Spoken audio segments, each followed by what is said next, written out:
Hello divas, dudes and dolls, I'm Caricature and welcome back to my fierce, fair, and ferocious little review show, Very Slay, where we go over each and every main stage runway look on Drag Race Espana Season 4. This week was the Rusical Challenge, all about flamenco icons, and they paired that up with a carnival runway for the top 7. I thought this was a really fun Rusical, and as always, I think the Rusical episodes across the franchise of Drag Race are always one of the strongest performance episodes. They just always hit the mark. There's always really strong standouts. I enjoyed this a lot. I thought it was really, really fun. I'm not quite sure if they were singing live or if it was scripted. There were times where it felt like it was all live performance, which if that's the case, really fucking fabulous and just shows how talented the cast is. I feel like the spoken stuff was done live, the singing stuff maybe lip synced. I don't know. It felt like it was all done live and in the moment. I feel like they could probably get away with it because most of the Spanish drag scene is very sing-songy. I'm like 95% sure it was all live singing, live spoken, because there's stuff about them messing up the lines and having to like handle the fumble and all that jazz. More on that over on the Patreon in this week's discussion post. Be sure to join for free in order to access that. As always, if I think the look is good but not amazing, we give it an okay. If I absolutely adore it, we give it a slay.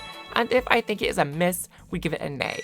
That's all in efforts to find my weekly slay of the day, my favorite look of the entire week, which will go head to head against our current slay of the season, which is Le Coco's look from last episode. Whichever look holds that top spot at the end of the season, I will be illustrating at some point, and sneak peeks of that illustration you can find over on my Patreon starting at the $3 tier level if you want to pay instead of just joining for free and support the channel and the content, because I'm doing a lot. Diva. I'm covering 7 seasons of Drag Race all simultaneously. I'm a busy woman, what can I say? Enough about all of that. Let's go ahead, switch on over to the other scene and dive on into all of these looks. Now, this is going to be a week I highly suggest, again, going and watching, as you should be doing this anyways if you're watching Espana, going and watching Marta Mama's review, because there's so many cultural references between the Rusical alone with all of the flamenco icons and the folklorica icons, but also this runway, because for me, when I think of carnival themed runways, some of these queens did something that I found really immediately readable, where it was very like carnival game themed or carnival food theme, but then other folks were doing more like the flamenco at carnivals, which to me, I don't necessarily associate immediately with that. So I think that's just like a cultural gap that I have. But going into this, just know some of these looks don't necessarily read like immediately obvious carnival, but they still do work for the theme. Now, starting us off this week, we have my least favorite queen in the competition. We have Angelita La Perversa. I think this is one of the better runway looks she's had in the competition. I think the skirt is really well done. It moves really beautifully. I think this red and pink color combo is really gorgeous on her. Not a fan of the hair. I do think this eye makeup shape is actually one of the better ones she's done in the competition as well. I think the flowers around the look work as well. The sleeves aren't my favorite, but you know, it's better than what she's been doing. I'm still just gonna give this an okay though. This was a very good week for her in terms of the competition, as much as I was hoping she would be eliminated. Then up next we have Mariana Stars, and the hat. Let's just take a second to recognize the fact that the hat fell off her head the second she started this runway. I think she could have just scrapped the hat to begin with and the look would have been fine. I actually really love this. I think doing the idea of a bullfighter and that Spanish tradition, which is like not great, but having that mixed in with this deconstructed flamenco silhouette, the off the shoulder look, the hair, the frills on the back of the coat here, and then the underside of the coat is lined to be like the bullfighting cape. I actually really enjoy that. I think it's a really, really fun idea. For me, it's one of the more impactful looks on the runway this week. The only thing I don't like is the shoe choice. I wish either that the pants had just been long enough to hit the floor, that the shoes had been black, had been red, something that went with the look better than a stark white. I think it kind of takes the look down just a smidge, but overall, I think it is one of my favorites this week. So for me, it's going to be a slay.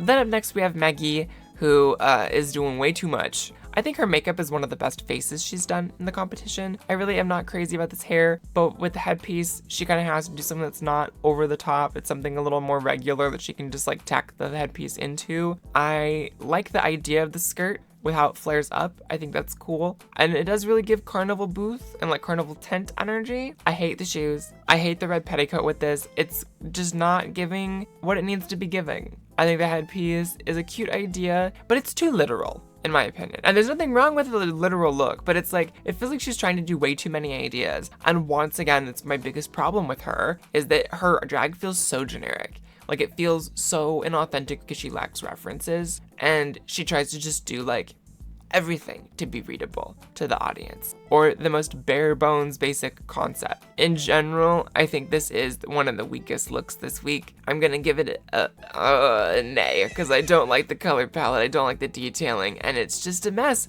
The skirt is cool, and there's potential there. She's just got way too many ideas going on that don't go together. Then up next we have Chloe Vitu, who is giving us a candy apple runway here. I think the idea of being the candy coating is quite fun. If she's a Pokemon trainer, she would have a Dipplin. But I think the idea of like the splotch from the bottom of the candy apple and the giant stick on the back, I don't think that was super necessary. I think had she just done the red look and then been like, I'm all sticky sweet, I'm covered in this stuff, and she had the candy apple, I think that would have been fine. But at the same time, if she would have done that, it would have just been a bodysuit with a prop.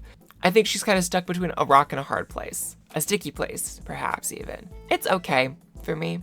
I think it's fine, but it's not anything incredible or super memorable. It's clean and well done though. Up next we have La Niña del Antro.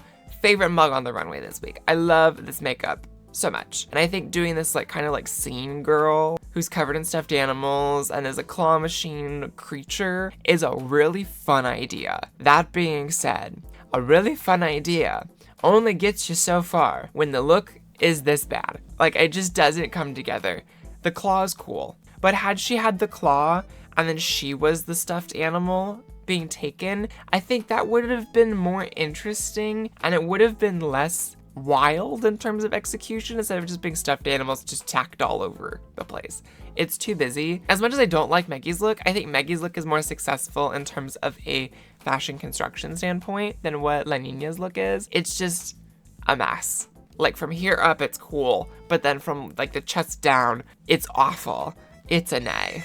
Up next, we have La Coco, who is giving us this little churro fantasy moment. I think this whole regional style that she's going with this, I think is really gorgeous. I love the skirt. I love the colors. I love the sleeves. And I think the little churro she's got like draped over the wrist, it's like almost borderline a boa, is quite fun. And this little churro that's kind of giving me like boa energy that she's got draped over the arm, that's fun. I was very tickled by, you know, her dipping in the chocolate, but I also did have the thought before she said it in Untucked that now that she stuck a white glove in chocolate, it fully just does look like she just like went right up in there on someone. So that's kind of unfortunate. I wasn't a huge fan of her makeup this week. I think something about the eyeliner is just a little too wide for the rest of the look, but it's not awful. I'm gonna give it a soft slay. And then finally, we have Vampirasian, who's doing this like deconstructed Betty Boop flamenco dancer with this huge boa made of paper lanterns. This is so fun. This is so fun. And it's very fitting for her. It's tied to an era, and it's a reference point that's very pop culture-y, that's very classic, but it's done in a way that feels almost fresh.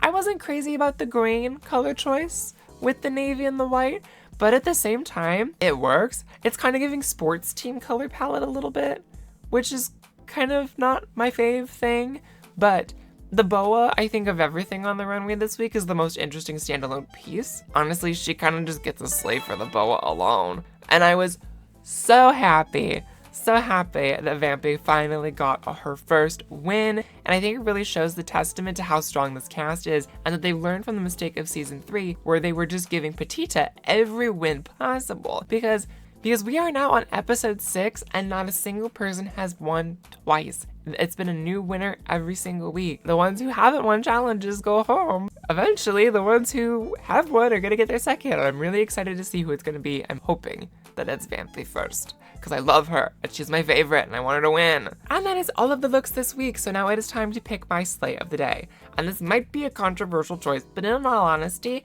I wasn't super crazy about these looks this week, and there were only a couple that really stood out to me. And the one I think that really stood out the most is, oddly enough, the one that had an awful shoe choice for the look, Mariana Stars. So she's gonna get our slay of the day for this episode. So she's gonna take the win for this episode for me on the runway. It's time to put this look head to head against our slay of the season. And while it may be controversial that she got my slay of the day today, it should not be controversial that she's not getting my slay of the season. She does not beat La Coco in any regard. We're gonna keep La Coco as our top spot for one more week at the very least. Be sure, if you want to support the content for free, one of the easiest ways you can do that is by liking, commenting, and subscribing. All of those lovely little things. I would deeply, deeply appreciate it. And just like each and every other week, I'm gonna tell you to go on out there, to stay kind, stay queer, and make sure that your day is very slay.